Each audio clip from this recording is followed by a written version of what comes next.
اور کہیں کہ ہم تمام کفر کی اس معاملے میں سخت مذمت کرتے ہیں جنہوں نے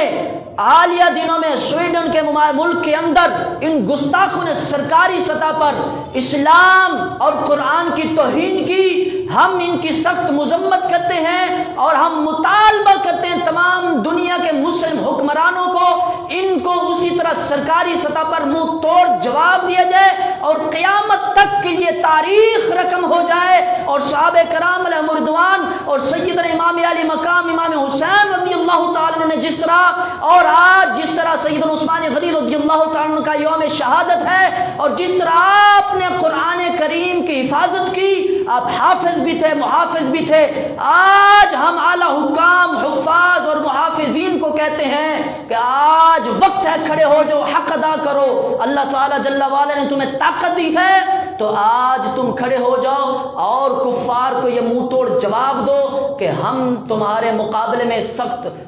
پرزور مذمت بھی کرتے ہیں اور تمام مسلمان متفق اور متحد ہو کر تمہارے خلاف کھڑے ہیں، اور آج کے بعد یہ عہد کریں کہ ہم روزانہ قرآن کریم کو تلاوت اور اس کا ترجمہ اور تفسیر معمول بنائیں گے، کبھی اکتاہٹ نہیں محسوس کریں گے، اپنے بچوں کو گھروں میں اور اپنے بچوں کو اسکولوں میں ہر طرح سے قرآن کریم کی محبت کے ساتھ ہم جو ہے وہ آگاہ کریں گے۔ وقت ہو چکا ہے، آخر میں صرف آپ کو یہ بات بتاتا ہوں، حضرت خواجہ معین الدین چشتی اجمیری رحمۃ اللہ تعالی علیہ اپنے ملفوظات میں لکھتے ہیں کہ سلطان صلاح الدین ایوبی، سلطان محمود غزنوی رحمۃ اللہ تعالی علیہ، آپ کے بارے میں لکھا ہے کہ آپ کسی کے ہاں مہمان تھے، جب مہمان تھے تو اس کو جس کمرہ میں رات کو آرام کرنے کے لیے بٹھایا گیا،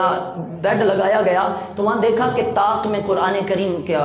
نسخہ رکھا ہوا ہے۔ آپ نے اٹھا دیکھا تو یہاں قرآن رکھا ہے اور میں یہاں سو جاؤں، بے ادبی ہے۔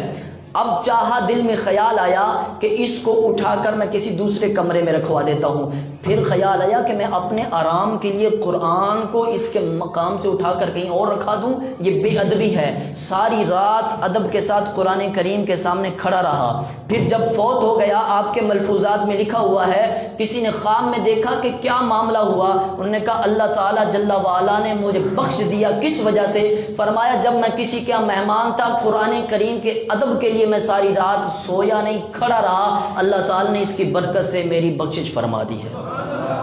آج اگر ہم دل سے یہ احتجاج ریکارڈ کریں، مجھے بڑی افسوس ہوا کہ آج بھی ابھی لوگ اپنا ہاتھ اٹھانے کے لیے بھی شرم محسوس کر رہے تھے، بڑا افسوس ہے، یہ غیرت نہیں ہے، اس کو میں کیا کہوں۔ یہ تو اب وقت ہے ایمانی جذبات کو اجاگر کرنے کا، کہ اب بھی اگر اپنے ہاتھوں کو ڈھیلا کر کے ایسے بیٹھے رہیں تو یہ غیرت کا اور بے حمیتی کا جو ہے، یہ حمیت کا نہیں مظاہرہ، یہ بے حمیتی کا مظاہرہ، اور دوسرے لفظ میں نہیں کہہ سکتا۔ آپ اپنے دل سے پوچھیں، اپنے ایمان سے پوچھیں کہ کتنا ہمارا ایمان مضبوط ہے۔ اللہ تعالی ہمیں عمل کی توفیق